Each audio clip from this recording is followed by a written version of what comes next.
Hello friends, मैं दिलीप चौधरी एक बार फिर से आपका स्वागत करता हूं आपके अपने यूट्यूब चैनल नॉलेज जोन पर। आज की इस वीडियो में फ्रेंड्स हम लोग बात करने वाले हैं वैदिक सभ्यता के बारे में। वैदिक सभ्यता जो कि एक इम्पॉर्टेंट टॉपिक है किसी भी कॉम्पिटिटिव एग्ज़ाम के लिए। अगर आप किसी भी कॉम्पिटिटिव एग्ज़ाम की तैयारी कर रहे हैं तो वैदिक सभ्यता से क्वेश्चन हर बार पूछे जाते हैं, ठीक है ना। तो वैदिक सभ्यता जैसा कि हम लोग जानते हैं कि 1500 से 600 ईसा पूर्व की बात करता है। और वैदिक सभ्यता को दो भागों में बांटा भी गया है। एक हमारा है ऋग्वैदिक काल और दूसरा है उत्तर वैदिक काल। ऋग्वैदिक काल का जो टाइम पीरियड है वो 1500 से 1000 ईसा पूर्व है और उत्तर वैदिक काल का जो टाइम पीरियड है वो 1000 से 600 ईसा पूर्व है, ठीक है। इसके बारे में अभी हम लोग डिटेल से बात करने वाले हैं, लेकिन उससे पहले हम लोग समझने वाले हैं वैदिक साहित्य। वैदिक सभ्यता को अभी हम लोग बात करेंगे जस्ट इसके लास्ट में, लेकिन उससे पहले हम लोग समझने वाले हैं वैदिक साहित्य के बारे में। तो वैदिक साहित्य को हम लोग चार भागों में बांटते हैं। पहला हमारा होता है वेद, दूसरा होता है ब्राह्मण, तीसरा होता है आरण्यक और चौथा होता है उपनिषद। तो हम लोग डिटेल से पढ़ने वाले हैं केवल और केवल वेद को, ठीक है ना। बाकी इन तीनों को हम आपको शॉर्ट में बता देंगे, ठीक है ना।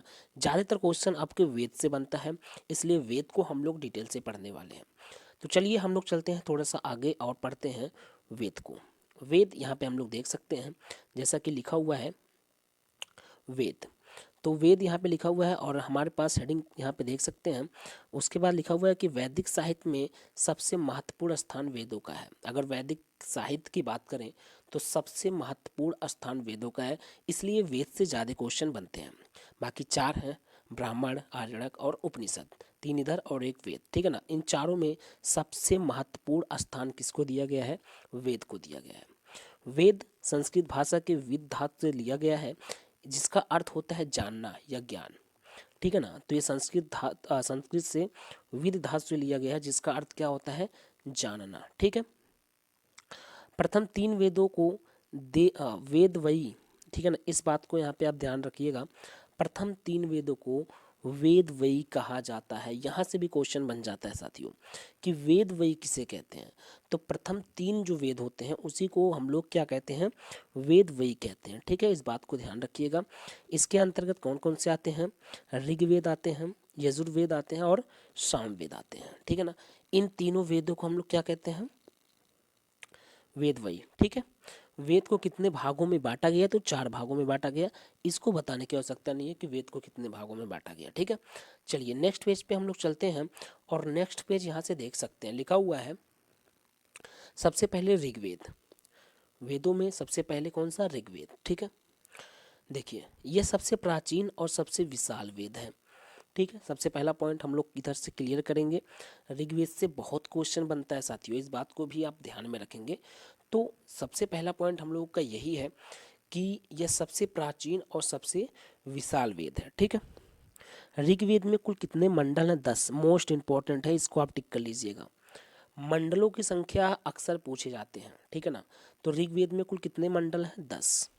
बाकी इस पे जो हम लोग एमसीक्यू को कल देखने वाले हैं तो वहाँ पे हम लोग टॉप 50 एमसीक्यू को देखेंगे, तो जिससे आपका पूरा का पूरा कवर हो जाएगा साथियों। इस बात को ध्यान में रखिएगा, ठीक है। पूरा का पूरा कवर हो जाएगा। तो ऋग्वेद में कुल कितने मंडल? 10। जिसमें अगर हम बात करें तो 2 से जो 7 मंडल है वो सबसे प्राचीन होता है। मोस्ट इम्पॉर्टेंट क्वेश्चन पूछा जाता है, सबसे प्राचीन या सबसे पुराना मंडल कौन सा है? तो 2 से 7, ठीक है। अगर मंडल हम 8 की बात करें तो ये कण्व ऋषि एवं अंगिरस से संबंधित है, ठीक है। इस बात को ध्यान रखिएगा, नोट कर लीजिएगा। मंडल 9 की बात करें तो सामदेव से संबंधित है। ये भी क्वेश्चन बनता है कि मंडल 9 किससे संबंधित है? तो सोमदेव से संबंधित है, ठीक है। अगर हम बात करें 1 से 10 तक के मंडल की बात, तो ये सबसे नवीन यानी सबसे नया मंडल है, 1 से 10 तक का, ठीक है ना। तो इधर 10 मंडल है, टोटल के बारे में जानकारी यहाँ पे आपको हो गया। 1 से लेकर के मतलब 1 और 10, हमने बोल दिया 1 से 10। 1 यानी मंडल 1 और मंडल 10 जो है ये सबसे नया है, ठीक है ना। मंडल जो 9 है वो सोमदेव को संबंधित है, सोमदेव से। मंडल 8 कण्व ऋषि से। और 2 से 7 जो है ना ये सबसे क्या है? प्राचीन है, यानी सबसे पुराना मंडल है। तो यहाँ मंडल से क्वेश्चन अक्सर बनते हुए देखे गए हैं साथियों, तो इस बात को ध्यान में रखिएगा। यहाँ पे लिखा हुआ प्रत्येक मंडल अनेक सूक्तियों में विभक्त है। ऋग्वेद में मूल रूप से 1017 सूक्तियाँ हैं। अब ये क्वेश्चन आपको थोड़ा सा कंफ्यूज करेगा, क्यों? क्योंकि यहाँ पे हमने एक वर्ड लिखा हुआ है, एक मूल रूप से। अगर ऋग्वेद में मूल रूप से सूक्तियों की संख्या पूछी जाएगी तो 1017 है। अगर कुल सूक्तियों की संख्या पूछी जाएगी तो कितना हो जाएगा आपका? 1028। यहाँ आप देख सकते हैं, ठीक है, यहाँ देख सकते हैं। अगर मूल सूक्तियों की बात करेगा तो इसके पहले अभी हमने बताया आपको कितना, 1017। लेकिन अगर कुल सूक्तियों की बात करें तो कितना, 1028। ठीक है, इस बात को ध्यान में रखिएगा साथियों, ठीक है। ऋग्वेद में कुल मंत्रों की संख्या की बात किया जाए तो 10,580। ठीक है, इसमें से 118 जो मंत्र है ना वो दोहराए गए हैं, मतलब इनका रिपीट हुआ है। तो टोटल है 10,580 और 118 मंत्र रिपीट हुए हैं। इसलिए अगर हम 118 इतने में से घटा देंगे तो हमारे पास जो मूल मंत्रों की संख्या होगा वो होगा 10,462। इस बात को भी ध्यान रखिएगा। तो कुल मंत्रों की संख्या हमारे पास हो जाती है ऋग्वेद में कितना, 10,580, लेकिन 118 मंत्र दोहराए गए हैं, मतलब रिपीट हुआ है, तो इसलिए मूल मंत्रों की संख्या हो जाएगा 10,462। अब क्वेश्चन अगर मूल की बात करेगा तो हम ये लिखेंगे और कुल की बात करेगा तो ये लिखेंगे। जैसे अगर हम लोग सूक्तियों में देखें तो कुल की बात करेगा तो ये लिखेंगे 1028, और मूल की बात करेंगे तो 1017। ठीक है, जो इसके पीछे था। तो इस प्रकार से हम लोग ऋग्वेद से बस इतने में से क्वेश्चन आपका बन जाएगा साथियों, इससे बाहर नहीं आने वाला है। तो ऋग्वेद को तो हम लोग देख चुके हैं। अब चलिए हम लोग इसके बाद देखते हैं यजुर्वेद को।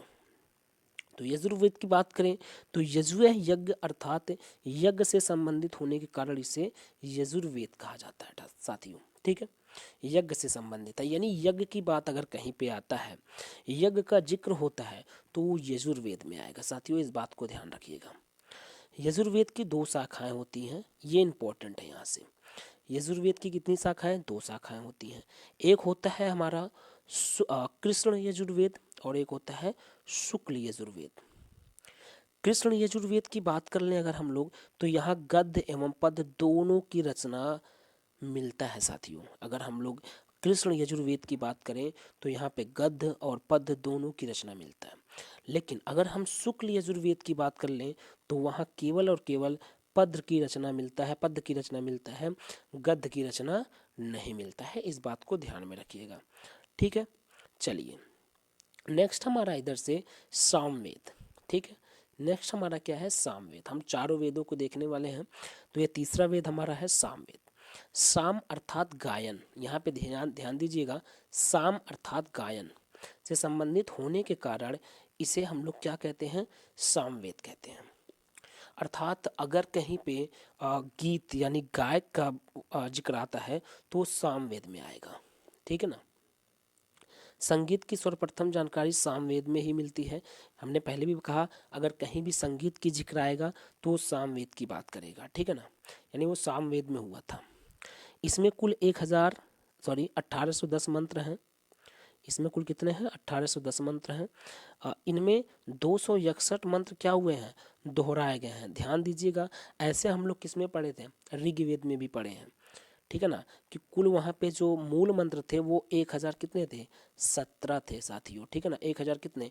17। और कुल मंत्रों की संख्या तो हमने उसमें भी जोड़ा था। ऐसे यहाँ भी अगर कुल मंत्रों की संख्या बात करेंगे तो 1810 यानी 1810 है, और मूल मंत्रों की बात करेंगे तो 1549 है। ठीक है ना, क्यों? क्योंकि 261 मंत्र जो हैं वो दोहराए गए हैं। तो 261 मंत्र जैसे हम 1810 में से घटाएंगे तो हमारे पास ये बच के आएगा। ठीक है, तो इस बात को भी आप ध्यान में रखिएगा। चलिए नेक्स्ट पे हम लोग चलते हैं, और नेक्स्ट हमारे पास है अथर्ववेद। अथर्ववेद की बात कर लें अगर हम लोग तो ये भूत प्रेत, जादू टोना, ठीक है ना, रोग निवारक, शत्रु दमन, ऐसे बहुत सारे जो मतलब एक प्रकार से कुरीतियाँ फैली होती हैं। ठीक है ना, यानी जादू टोना की बात अगर कहीं पे आएगा, और भूत प्रेत की बात आता है, ठीक है ना, विवाह की बात आता है, तो ये सारी चीज़ हमारे अथर्ववेद की बात करते हैं। ठीक है ना, ये अथर्ववेद में हुआ है ऐसा चीज़ें। अथर्ववेद में कुल 20 अध्याय हैं। ठीक है ना। इसमें 731 सूक्तियाँ हैं और 5,987 मंत्र हैं। इस बात को भी यहाँ से आप लोग ध्यान में रखिएगा, ठीक है ना।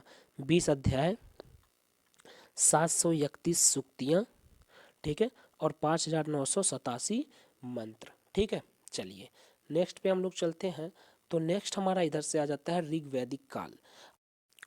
तो यहाँ से हमारे वेद समाप्त हो जाते हैं।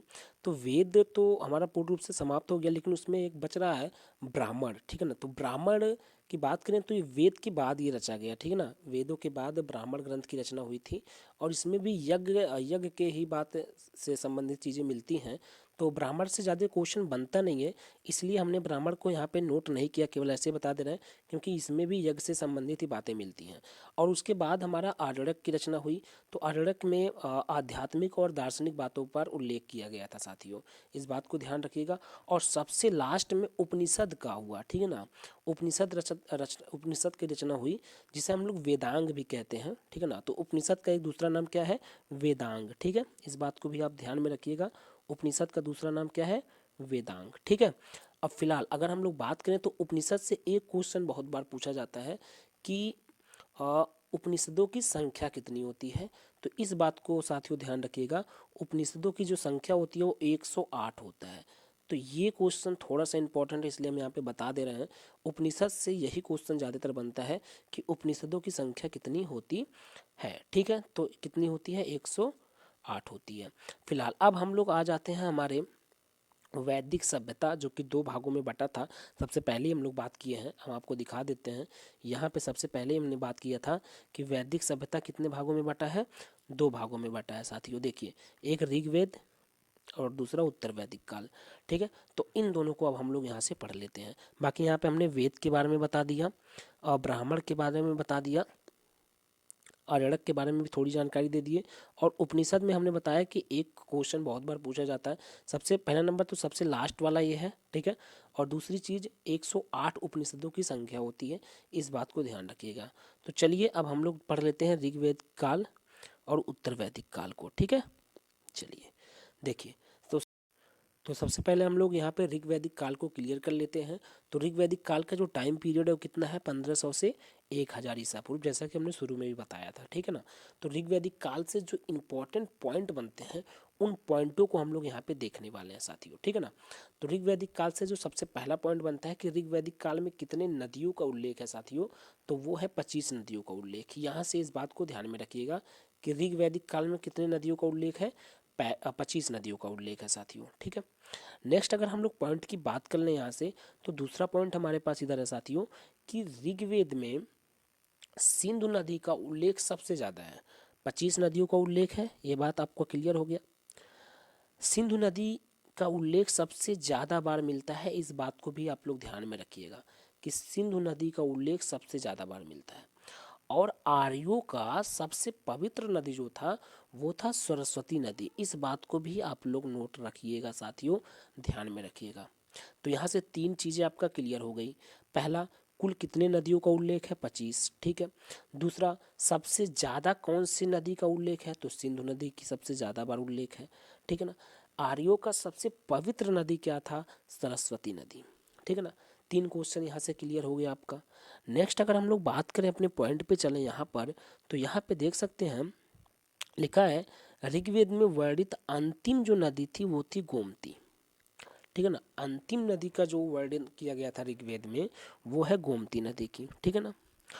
और ऋग्वेद में यमुना नदी का 3 बार उल्लेख हुआ है, देख लीजिएगा ध्यान से। ऋग्वेद में यमुना नदी का जो 3 बार उल्लेख हुआ है और गंगा नदी का 1 बार उल्लेख हुआ है, तो इस बात को भी आप क्लियर कर लीजिएगा। तो यहाँ से ऑल ओवर अगर हम लोग बात करें तो करीबन करीब 6 क्वेश्चन हमारा यहाँ से बन जाता है, ठीक है ना। पहला क्वेश्चन क्या बना, कुल नदियों की संख्या 25। दूसरा क्वेश्चन क्या बना कि सबसे ज़्यादा किस नदी का उल्लेख हुआ है, तो सिंधु नदी का। तीसरा क्वेश्चन क्या बना कि आर्यों का सबसे पवित्र नदी क्या था, सरस्वती नदी, ठीक है ना। तीन क्वेश्चन हो गए। चौथा क्वेश्चन क्या बना, ऋग्वेद में सबसे अंतिम नदी कौन सी थी, तो गोमती नदी, ठीक है। पांचवा क्वेश्चन क्या बना कि ऋग्वेद में यमुना नदी का 3 बार उल्लेख हुआ है और गंगा नदी का 1 बार उल्लेख हुआ है। तो कुल मिला जुला करके 6 क्वेश्चन यहाँ से क्लियर हो गया। ठीक है, चलिए नेक्स्ट पेज पे हम लोग चलते हैं। तो नेक्स्ट पेज पे हम लोग बात करेंगे राजनीतिक जीवन किसके। अगर हम लोग बात कर रहे हैं ऋग्वेद काल की, तो ऋग्वेद काल के राजनीतिक जीवन की बात करने वाले हैं कि यहाँ पे जो आर्य लोग बसे थे उनका राजनीतिक जीवन क्या था। ठीक है ना, उनका उसके बाद हम लोग बात करेंगे दशराज युद्ध, उसके बाद हम लोग बात करेंगे विवाह यानी स्त्रियों की दशा के बारे में। तो बहुत सारे क्वेश्चन यहाँ से क्लियर हो जाएंगे साथियों। तो राजनीतिक जीवन की पहले बात कर लेते हैं। देखिए, अगर हम लोग बात करें तो ऋग्वेदिक में जो आर्य थे इनके अनेक कबीले हुआ करते थे, ये कबीलों में विभक्त थे। ठीक है ना, ठीक है ना, उन कबीलों को क्या कहा जाता था, जन। इस क्वेश्चन को आप इम्पोर्टेंट लगा लीजिएगा, बहुत बार पूछा गया है। उन कबीलों को क्या कहा जाता था, जन कहा जाता था साथियों। ठीक है, जो जन यानी कबीला, आप कबीला कहिए या जन कहिए, ठीक है ना, जो जन का मुखिया होता था या कबीले का मुखिया होता था उसको राजा कहते थे। ठीक है ना, कबीले के मुखिया को क्या कहते थे, राजा कहते थे। और राजा जो चुने जाते थे ना, ये वंशानुगत होते थे। वंशानुगत मतलब उसी वंश से रिलेट करते थे, उसी वंश से हुआ करते थे। ऐसा नहीं है कि दूसरे वंश से कोई आ जाएगा, नहीं, उसी वंश से होना चाहिए। ठीक है ना, तो वंशानुगत चलता था ये चीज़ें। ठीक, कबीले के सदस्य राजा को बलि बलि नामक क्या देते थे, कर देते थे, टैक्स देते थे, वो भी स्वेच्छा से, अपनी इच्छा के साथ। ठीक है, उसके बाद लिखा है विदत। विदत नामक परिषद सबसे प्राचीन परिषद है। तो यहाँ से भी हम लोग कितने क्वेश्चन क्लियर कर लेंगे, मुश्किल से 5 से 6 क्वेश्चन यहाँ से भी क्लियर हो जा रहा है। पहला क्वेश्चन क्या बन सकता है साथियों कि जो आर्य लोग होते थे उनके कबीलों को क्या कहा जाता था। ठीक है ना, कबीले को क्या कहा जाता था, तो कबीले को जन कहा जाता था साथियों। यहाँ पे देख सकते हैं, जन का मुखिया कौन होता था, राजा हुआ करता था। राजा वंशानुगत चुना जाता था, ये बात आप यहाँ पे ध्यान रखिएगा, ये ध्यान रखने वाली बात है। ठीक है, नेक्स्ट क्वेश्चन हमारा क्या बन सकता है कि जो कर दिया जाता था उस कर का क्या नाम होता था, तो उस कर का नाम होता था बलि कर। ठीक है ना, बलि नामक कर दिया जाता था, वो भी स्व इच्छा के साथ, अपनी इच्छा के साथ। ठीक है ना, नेक्स्ट हमारा है सबसे प्राचीन परिषद का नाम बताइए, ये क्वेश्चन बन सकता है। तो उसका नाम है विदत। ठीक है, तो यहाँ से 4 से 5 क्वेश्चन यहाँ से भी क्लियर हो जाएगा। ठीक है, अब नेक्स्ट हम लोग बात करेंगे दशराज युद्ध के बारे में। ठीक है ना, दशराज युद्ध से भी क्वेश्चन बहुत बार बना है साथियों, तो यहाँ से हम लोग क्लियर कर लेते हैं। पहली बात, दशराज युद्ध कहाँ लड़ा गया था, तो दशराज युद्ध साथियों पुरुषड़ी या परुषड़ी यहाँ पे लिखा हुआ, हालांकि पुरुषड़ी होता है, पुरुषड़ी या रावी नदी के तट पे लड़ा गया था। बहुत इंपॉर्टेंट क्वेश्चन है साथियों, इंपॉर्टेंट लगा लीजिएगा। ठीक है ना, इंपॉर्टेंट क्वेश्चन है। नेक्स्ट हमारा, यह युद्ध किसके किसके बीच हुआ था, ऐसा क्वेश्चन बन सकता है। तो यह युद्ध हुआ था भरत जन के राजा सुदास और 10 अन्य राजाओं के बीच में। ठीक है ना, दूसरा क्वेश्चन यहाँ से क्लियर हो जाएगा। पहला क्वेश्चन क्या हुआ कि ये दशराज युद्ध जो हुआ था वो कहाँ लड़ा गया था, तो रावी नदी के तट पर लड़ा गया था साथियों। अब या तो ऑप्शन में आपके रावी लिखा रहेगा या पुरुषड़ी लिखा रहेगा, आप क्लियर कर लीजिएगा, दोनों पे कोई एक रहेगा तो एक पे टिक कर दीजिएगा। किसके बीच में हुआ था, भरत जन के राजा सुदास और 10 अन्य राजाओं के बीच में लड़ा गया था। उन 10 अन्य राजाओं का नेतृत्व कौन कर रहा था, तो प्रू राजा संवरण ने किया था, इस बात को भी ध्यान रखिएगा। 3 क्वेश्चन आपका क्लियर हो गया इधर से। इस युद्ध में अनार्यों ने भी भाग लिया था। अनार्य क्या है साथियों, देखिएगा, अनार्यों ने भाग लिया था।